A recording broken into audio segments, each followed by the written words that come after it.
Hello everybody, welcome to tech study AP. मैं हूं अभिनव और आज हम बात करेंगे पीएचपी के बारे में। पीएचपी की एक सीरीज में लेकर के आ गया हूं, जिसमें आज छोटा सा इंट्रोडक्शन वीडियो ये होने वाला है। व्हाट इज़ पीएचपी, हम बात करेंगे आज पीएचपी क्या है और what we can do with PHP, यानी कि हम पीएचपी की मदद से हम क्या क्या कर सकते हैं। तो चलिए शुरू करते हैं। सबसे पहले हम बात करते हैं कि पीएचपी क्या है, व्हाट इज़ पीएचपी। पीएचपी एक open source server side programming language है।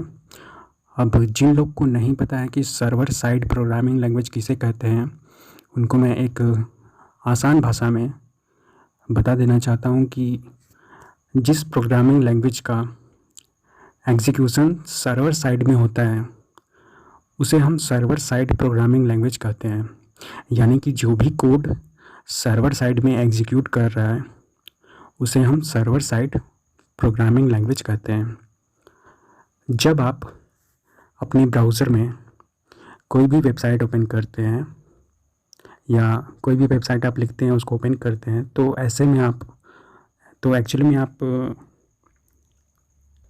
एक क्लाइंट है या फिर आपका ब्राउज़र, जैसे मोजिल्ला हो गया, मोजिल्ला का फायरफॉक्स हो गया, क्रोम हो गया और ओपेरा हो गया, और भी बहुत सारे ब्राउज़र हैं, वह क्लाइंट है। और जो भी आप वेबसाइट ओपन करना चाहते हैं उसके लिए जो रिक्वेस्ट जाता है उसे हम सर्वर कहते हैं। यानी कि जहाँ पर रिक्वेस्ट जाता है उसे हम सर्वर कहते हैं। पीएचपी को स्क्रिप्टिंग लैंग्वेज भी कहा जाता है। पीएचपी स्क्रिप्टिंग लैंग्वेज भी है। पीएचपी के कोड को आप एचटीएमएल के कोड से इम्बेड कर सकते हैं।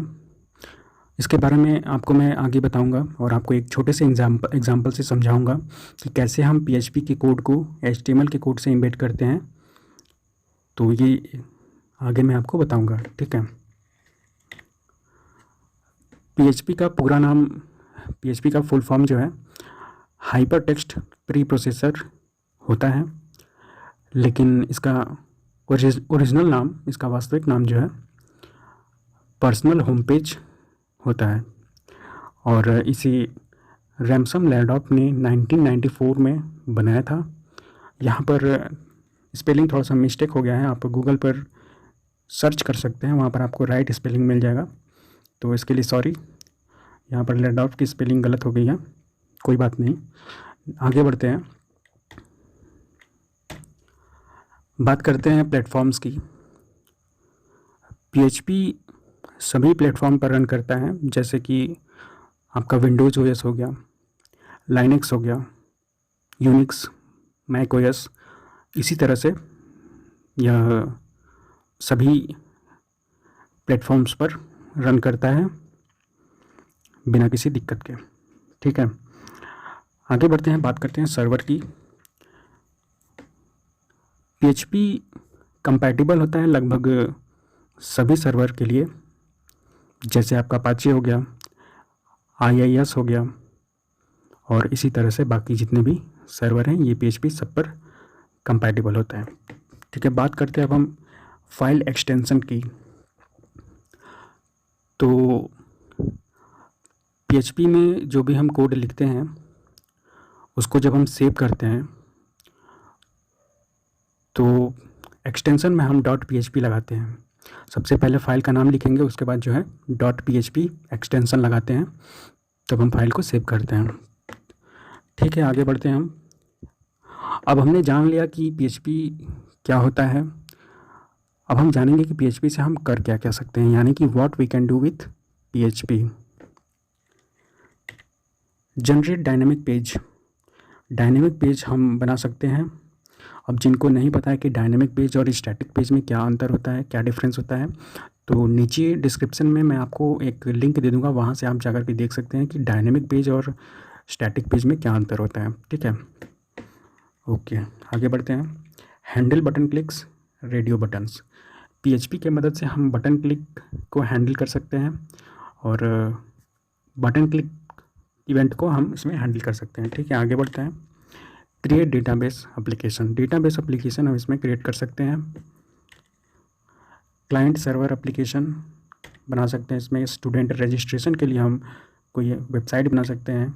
ऑनलाइन क्लास कोर्स के लिए हम कोई वेबसाइट अगर बनाना चाहते हैं तो वो भी इसमें हम बना सकते हैं बड़े आराम से।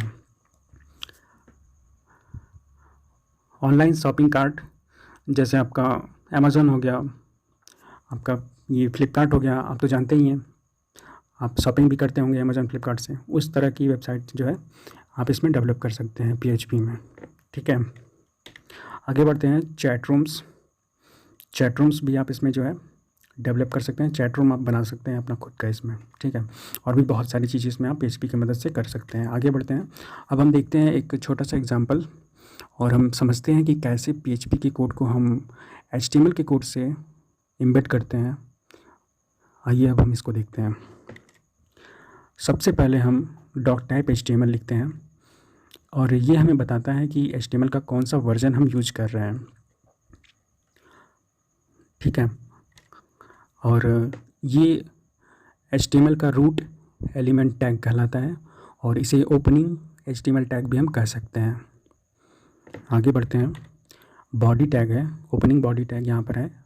बॉडी टैग के अंदर हम क्या क्या लिखते हैं, आइए हम इसके बारे में बात करते हैं। बॉडी टैग के अंदर हम वो सारी चीज़ें लिखते हैं जो हम वेब पेज पर दिखाना चाहते हैं। वेब पेज पर जो भी हम डिस्प्ले करना चाहते हैं, जो भी चीज़ें, वो सारी की सारी चीज़ें हम बॉडी टैग के अंदर लिखते हैं। और हम यहाँ पर PHP का कोड जो है वो भी बॉडी टैग के अंदर ही हमने यहाँ पर लिखा हुआ है और एक हेलो वर्ड का सिंपल सा हमने मैसेज लिखा हुआ है। और यहाँ पर नीचे क्लोजिंग बॉडी टैग है, इसके बाद क्लोजिंग HTML टैग है।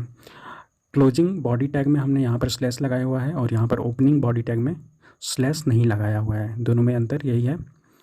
अब हम इसको सेव करेंगे। सेव करने के लिए सबसे पहले तो एक नाम देंगे फाइल का, तो यहाँ पर मैंने माई फाइल नाम दे दिया है।